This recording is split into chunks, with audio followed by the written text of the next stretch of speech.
Bit crushing is a very digital, very glitchy effect. But in this video, I'm going to show you 5 pro tips for understanding it and for using it in ways that sound good. For pro tip number 1, I'm just going to explain what bit crushing is.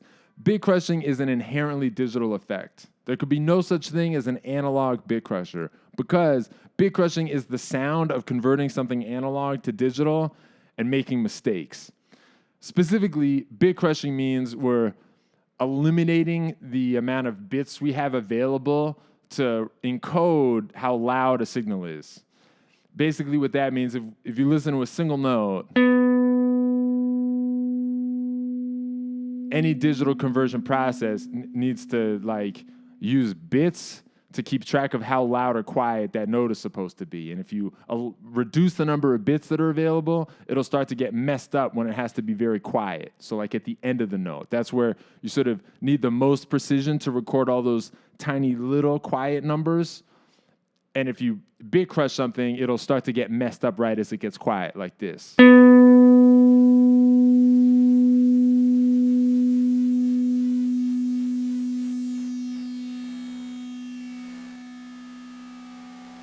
But if you bit crush a lot, the note will get messed up even before it starts to get that quiet. This is what that sounds like.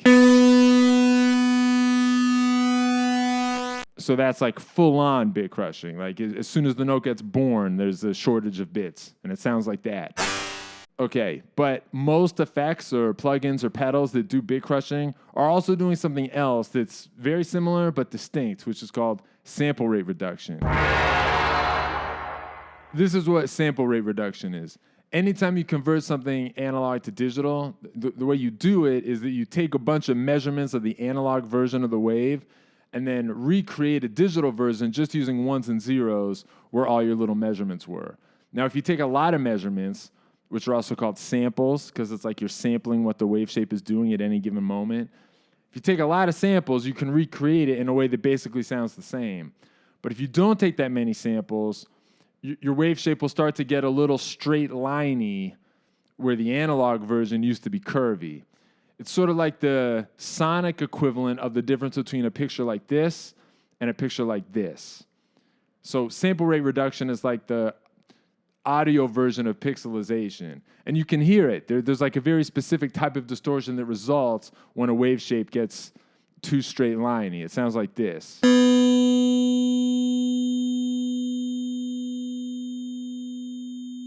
That type of distortion is also called aliasing.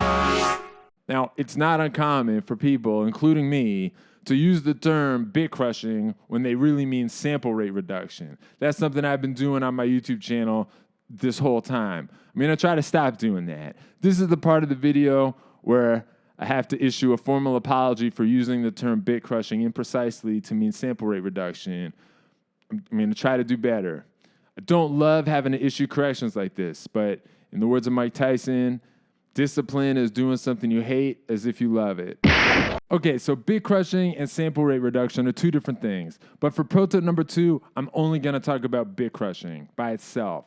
I actually think bit crushing is the harder one to use. Sample rate reduction is like the fun one.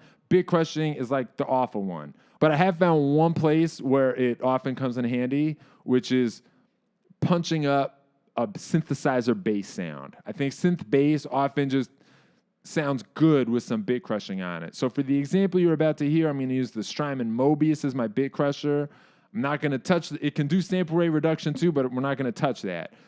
You're just going to hear a synthesizer bass part that sounds like this.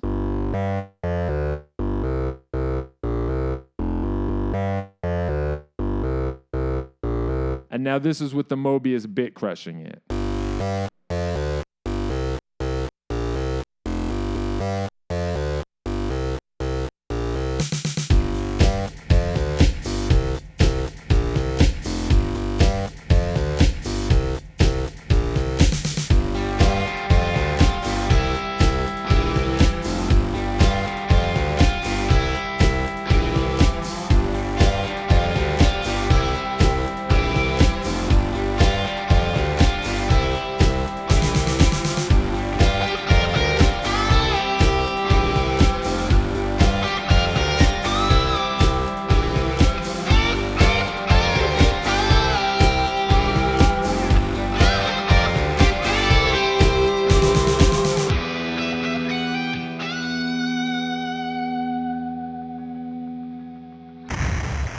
For pro tip number 3, I'm going to talk about a fun way to use sample rate reduction by itself, which is to take just a little bit of it, just like a modest amount of sample rate reduction, and run that into some dirt. So either run it into a distortion pedal or into an overdriven amp. If you do that, it can inject this real sort of gnarly garbage sound into your dirt, but it's like a good garbage. It's like hot garbage. It actually reminds me of the way Jeff Beck would use a ring modulator on some of his solos. But it's not a ring modulator, it's sample rate reduction. In the example you're about to hear, I'm going to play you a guitar solo from my next record. This is going to be like an unmixed early version of a piece of a song that's got a guitar solo in it, where I'm doing this. I think it has that kind of like Jeff Beck attitude. But the way I'm doing it is that I'm getting sample rate reduction from the syntax error from Alexander pedals, and then I'm running this into a regular Boss Super Overdrive.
By the way, if you want to buy any of the gear in this video, I have affiliate links that'll give me a small commission on anything you purchase.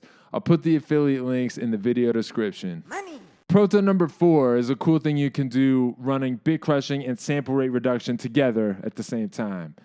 This is something I discovered by accident, and the piece of advice is take a guitar sound that you think is finished and then bit crush it and sample rate reduce it. Another way to put it is, if you're going to use these effects, try using them at the very, very, very end of your signal chain, after the delays, after the reverbs, after everything. If you can apply it in your recording software as a plugin, it might be even better. So it's the very last thing.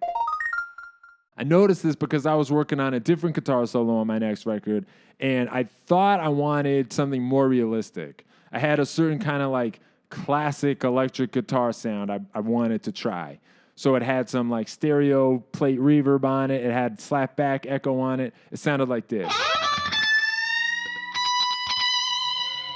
And then either by accident or because I was just being stupid, I don't remember, I just put some bit crushing on it and sample rate reduction, and it turned into this.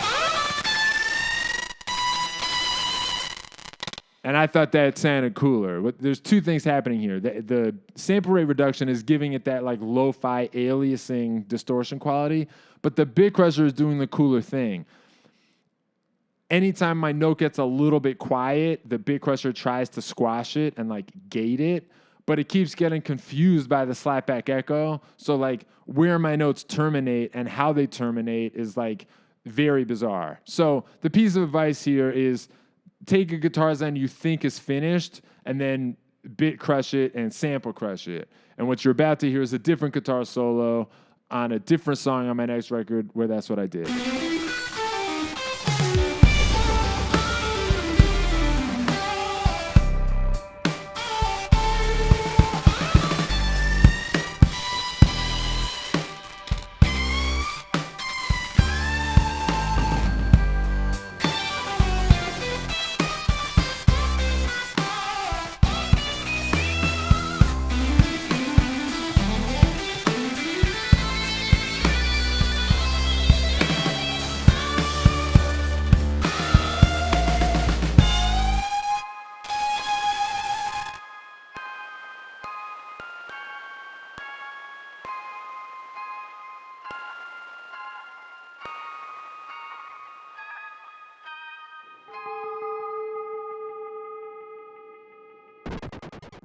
My last pro tip is these kinds of sounds work very well if you use them as textures. Sample rate reduction especially has this kind of like tactile quality. It's like you can touch it and it feels like sandpaper. But if you use that in like a more of a spacey ambient way, I mean, the real thing to do is just combine it with a reverb. That's what this pro tip is. You should combine these sounds with reverbs. And there's 2 pedals specifically that make that very easy for you. One is the Prismatic Wall from Electronic Audio Experiments. This is a reverb pedal that you can sort of play as its own instrument almost. It like produces these very resonant, sort of crazy runaway reverberant tones that are cool. But the reason I'm talking about it now is that if you turn the tune knob down at the bottom of its range, sample rate reduction starts to creep in. And that combines with the rest of the reverberation stuff it's doing in this really gorgeous way that is the exact kind of texture I'm talking about. So in what you're about to hear, I start out by playing this and using its built-in sample rate reduction and reverberation. Then I bring in an overdub with the Syntax Air from Alexander Pedals. This is another pedal that just gives it to you. It has a reverb mode built in that pairs beautifully with the sample crushing stuff that it's doing.